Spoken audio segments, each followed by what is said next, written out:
Hello my dear students, कैसे हैं आप सब? आई होप सब अच्छा कर रहे होंगे। तो बच्चों, आज हम करने वाले हैं एक ऐसा कंसेप्ट जिससे मोस्ट प्रोबेबली सवाल नीट के अंदर पूछा जा सकता है। मेरा नाम है अनमोल कुमार। चलिए शुरू करते हैं हमारे आज के कंसेप्ट ऑफ द डे से। तो बच्चों, आज हम वर्नियर स्केल के बारे में पढ़ने वाले हैं। आपने देखा कि रिसेंटली इसका एक क्वेश्चन आया हुआ है और इससे क्वेश्चन आते ही रहेंगे। कभी इससे आएंगे, कभी स्क्रू गॉज से आएंगे। तो आज का तो हमारा कंसेप्ट है वर्नियर स्केल के बारे में समझना। इसी के ऊपर स्क्रू गॉज भी बेस होता है। कहने का मतलब है इसी से सिमिलर मैं आपको स्क्रू गॉज भी पढ़ाऊंगा। लेकिन पहले वर्नियर को हम एक बार कवर अप कर लेते हैं पूरी तरीके से। इससे ज्यादा इसमें कुछ पूछा नहीं जाने वाला। तो हमारे पास यहाँ पर ध्यान रखिएगा, तीन चीजें तो मेन चीज हो जाती है। जैसे ये मेन स्केल हो जाता है हमारे पास, जो आपको यहाँ पर देखने को मिल रहा होगा, ये बड़ा सा स्केल, ठीक है। फिर हमारे पास क्या हो जाता है, ये मूवेबल स्केल होता है, जैसा कि आप देख पा रहे हो, इसे हम कहते हैं वर्नियर स्केल। यहाँ पर हमारे पास स्क्रू हो जाता है। अब ये वाले जो जॉज होते हैं, ये क्या कैलकुलेट कर सकते हैं? ये वाले jaws internal diameter of a hollow cylinder calculate करने के काम आते हैं। ये वाले jaws outer diameter of a cylinder नापने का काम आते हैं। तो ये वाले जो ऊपर वाले जॉज हैं, इन्हें हम नाम दे देते हैं jaw of set 1 and this is jaw 2। तो ये इंटरनल डायमीटर नापते हैं, ये एक्सटर्नल डायमीटर नापते हैं। As simple as that. External diameter किसी का भी, स्पेयर का हो गया, सिलेंडर का हो गया, सॉलिड सिलेंडर का, हॉलो सिलेंडर का। लेकिन ये तो इंटरनल डायमीटर नापते हैं। जैसे आपने हॉलो सिलेंडर लिया तो उसका इंटरनल डायमीटर आप नापना चाहते हैं तो ऊपर वाली जॉज से नाप सकते हैं। अब पीछे की तरफ एक मेटालिक स्ट्रिप होती है जो कि डेप्थ नापने के काम आती है। किसी भी सिलेंडर की गहराई वो नाप सकती है। अब यहाँ से कैसा क्वेश्चन आता है? क्या हमसे इन बेसिक चीज़ों से क्वेश्चन पूछा जाता है? आंसर है नहीं। तो क्वेश्चन क्या आएगा? सबसे पहला क्वेश्चन आता है लीस्ट काउंट निकालने का। मैं पहले बता देता हूँ, इसलिए इंपॉर्टेंट है क्योंकि ये बार बार पूछा जाता है। लीस्ट काउंट का फॉर्मूला हो जाता है main scale division minus vernier scale division. अब मैं यहाँ पर एक छोटी सी डेरिवेशन लिख कर दे रहा हूँ, उसके अंदर जस्ट वैल्यूज पुट कर लेना है आपको। हमारे पास क्या होता है, एन वर्नियर स्केल डिवीजन जो होती है वो कंसाइड करती है हमारी N minus one main scale division के साथ। मतलब कंसाइडमेंट का मतलब होता है मिक्स हो जाती है। यहाँ पर ये लाइन है एक साथ ऐसे ऐसे ऐसे ऐसे हो जाने को हम कंसाइड कहते हैं। जब ऊपर की लाइन और नीचे की लाइन एक बराबर हो जाए, एक साथ मिल जाए, तो उसे हम कंसाइनमेंट कहते हैं। तो यहाँ पर N vernier scale division N minus one main scale division के साथ कंसाइड करती है। तो मैं ये कह सकता हूँ कि एक vernier scale division will be equal to N minus one upon में एन मेन स्केल डिवीजन। तो लीस्ट काउंट का फॉर्मूला होता है M S D minus V S D. अगर हम यहाँ पर वी एस डी की वैल्यू को पुट ऑन करते हैं तो हमारे पास आंसर आ जाएगा वन अपॉन में एन एम एस डी। अब क्वेश्चन कुछ ऐसा दिया जाता है, स्टैंडर्ड स्केल कुछ ऐसे होते हैं कि वो कहते हैं कि आपके 10 वर्नियर स्केल डिवीजन कंसाइड कर रहे हैं 9 मेन स्केल डिविजन्स के साथ। तो आपको यहाँ पर लीस्ट काउंट निकालना है। तो एज सिंपल एज दैट, हमारे पास स्मॉल एन की वैल्यू तो दे ही रखी है 10। तो यहाँ पर मैं लिख दूंगा वन अपॉइंट में 10 मेन स्केल डिवीजन। अब एक मेन स्केल डिवीजन मान लो उन्होंने 1 मिलीमीटर दे रखा है, जो कि जनरली हमारे को गिवन होता है कहीं भी आप शॉप पर लेने जाते हैं उस वाले वर्नियर पर। तो ये हमारे पास कितना आंसर निकल कर आ जाएगा, वन अपॉन में 10 इंटू 1 मिलीमीटर। तो ये हो जाता है 0.1 मिलीमीटर। तो इसका लीस्ट काउंट कितना हो गया, 0.1 मिलीमीटर। अब ये तो हो गई मेन चीज़, मतलब इतना आंसर हमें पता होना चाहिए। अब इसके अंदर अगर हम रीडिंग निकालते हैं तो रीडिंग हम निकालते कैसे, वो ध्यान से समझ लीजिए। उसका एक फॉर्मूला होता है, उतना ही फॉर्मूला आपको याद रखना है, उसी से क्वेश्चन आएगा। आपकी जितनी भी मेन स्केल रीडिंग निकल कर आ रही है plus number of consignments multiply by least count plus minus error. अब यहाँ प्लस माइनस ना ही लिखो, इसकी भी मैं एक ट्रिक बता दूंगा। तुम बस प्लस एरर लिखकर यहाँ पर छोड़ देना। एरर भी यहाँ पर दो टाइप के हो जाते हैं, एक पॉजिटिव एरर और एक नेगेटिव एरर हो जाता है। जाने दो, उसे सीख ही लेंगे, क्या ही फर्क पड़ रहा है, इतना लोड थोड़ी ना है।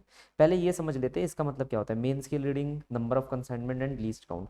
लीस्ट काउंट हम निकालना सीख गए, main scale reading for obvious reason, जो भी हमारे को मेन स्केल पर रीडिंग देखने को मिलेगी। अब तुम देख रहे हो जैसे ये वाला जो जीरो है ना, ये जीरो किस रीडिंग के बाद आ रहा है वो हमारे को देखनी है। अब जैसे ये वाला जीरो इस वाले 2 के साथ कंसाइड करता हुआ दिखाई दे रहा है, तो मैं कह दूंगा मेन स्केल रीडिंग हो जाएगी हमारी 2। ये तो बस दिखाने के लिए है, शो ऑफ करने के लिए यहाँ पर रख रखा है मैंने। इस पे इतना ज़्यादा हम ध्यान नहीं देंगे, बस दिखाने के लिए कि ठीक है ये जीरो इससे टकरा रहा है और ये लाइन किसकी लाइन है, 2 की लाइन है। तो मेन स्केल रीडिंग हमारे पास क्या हो जाती है, 2 हो जाती है ना। सिंपल सी बात है। अगर जीरो किसी एक रीडिंग के पीछे की तरफ आ रहा है, मान लो 2 के जस्ट थोड़ा सा पीछे की तरफ आता तो 2 हो जाती। अगर ऐसा हो जाता कि ये देख रहे हो, ये लाइन किसकी है, 1 की लाइन है, और ये कौन सा हो जाएगा, 1.1 हो जाएगा। अगर जीरो कहीं यहाँ पर यहाँ आ जाता तो आंसर 1.1 आ जाता। As simple as that. तो ये तो हो गई हमारी मेन स्केल रीडिंग। अब मेन चीज आ जाती है नंबर ऑफ कंसाइनमेंट का मतलब क्या हो जाता है। तुम ये देख रहे हो कि ये जो वर्नियर स्केल ये वाले वर्नियर स्केल के नीचे ये वाला जो मूवेबल स्केल है ना तुम्हारा, ये वाला जो मूवेबल स्केल है, इसकी एक ना एक लकीर ऊपर वाले मेन स्केल के साथ कहीं ना कहीं कंसाइड करती होगी। जैसे मान लो मैंने यहाँ पर कंसाइड करवा दी ऐसे, ये बिल्कुल ऐसे कंसाइड करती होगी, तो उसे हम बोलते हैं नंबर ऑफ कंसाइनमेंट। वो हमें गिनना पड़ता है कि वो कौन सी लकीर है, उसका नंबर कौन सा है, पहली लकीर, दूसरी लकीर, तीसरी लकीर, चौथी लकीर। जैसे ये 0 1 2 3 4 5, तो ये पांचवी लकीर हो जाती मेरे लिए, तो मैं लिख देता नंबर ऑफ कंसाइनमेंट इज 5।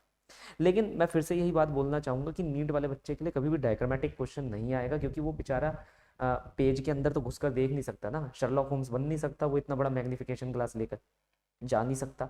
तो आपको एक लंबा चौड़ा क्वेश्चन आएगा जिसे पढ़ने में आपको देर लगेगी, लेकिन डेटा उसके अंदर बिल्कुल आपको गिवन होगा। अब बात रही हमारे पास एरर की कि सर एरर का हम क्या कर सकते हैं। दो टाइप के एरर होते हैं हमारे पास, एक होता है पॉजिटिव एरर, एक होता है नेगेटिव एरर। मैं यहाँ पर आ जाता हूँ। जीरो एरर में मेन स्केल का जीरो और वर्नियर स्केल का जीरो एक साथ कंसाइड कर रहा होता है। नेगेटिव एरर के अंदर फॉर ऑब्वियस रीजन क्या हो जाता है, जो वर्नियर स्केल का जीरो है, ठीक है, वो आगे की तरफ भागा हुआ होता है और मेन स्केल का जीरो कहाँ होता है, पीछे की तरफ होता है।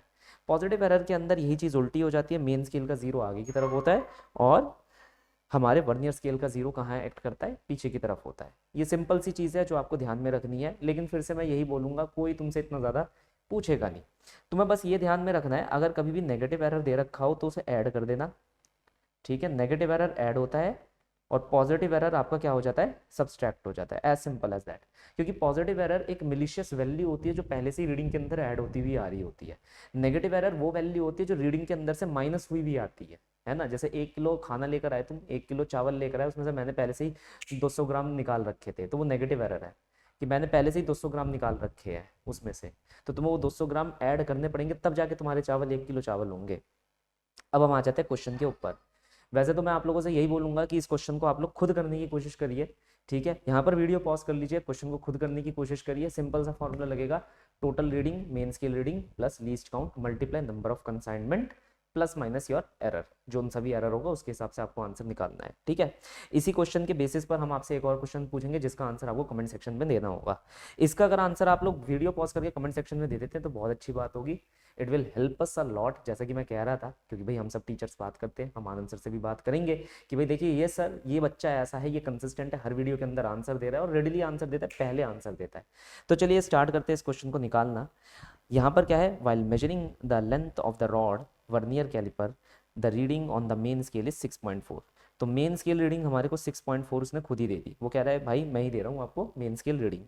फिर क्या कह रहा है, eighth division on vernier scale is in line with the marking on the main scale.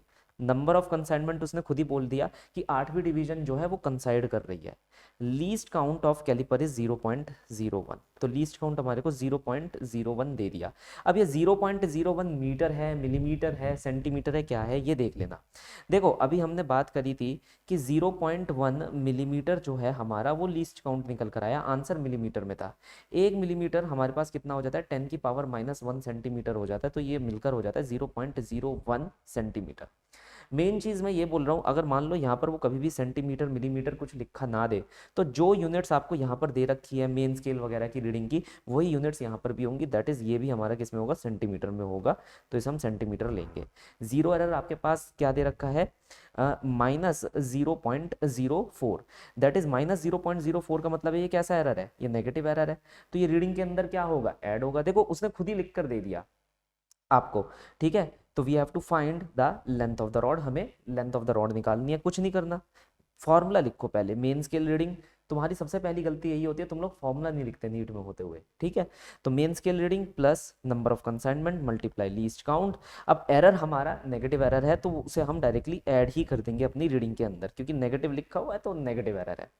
तो यहाँ पर हम क्या करेंगे, मेन स्केल रीडिंग कितनी है, 6.4 प्लस 8 इंटू 0.01 प्लस 0.04, हम डायरेक्टली इसका आंसर लिख सकते हैं 6.52 centimetre, that is the answer. मैं इस क्वेश्चन के अंदर ही थोड़ी सी वैल्यूज चेंज कर देता हूँ, अब देखते हैं कि किसका आंसर आएगा। अब मैं इसी के अंदर वैल्यूज इसलिए चेंज कर रहा हूँ ताकि तुम लोग समझ पाओ कि इस फॉर्मूले को लगाना कैसे है, ठीक है। तो वैल्यूज आप लोग कुछ ऐसी नोट कर लीजिएगा, यहाँ पर मैंने दे दिया ये 7 सेंटीमीटर, यहाँ पर मैंने दे दिया +0.05 सेंटीमीटर। लीस्ट काउंट अभी भी 0.01 ही लेकर चलो। ध्यान रखना है ये पॉजिटिव एरर है, तो रीडिंग में से इसे यहाँ पर से माइनस कर देना जब टोटल रीडिंग आप लोग निकाल लेंगे। इसका आंसर कमेंट सेक्शन में लिखकर जरूर दीजिएगा, देखते हैं कि कौन इसका आंसर दे पाता है। Will get back to you in the next video. Until then पढ़ते रहिए, इनके नोट्स बनाते रहिए। Thank you.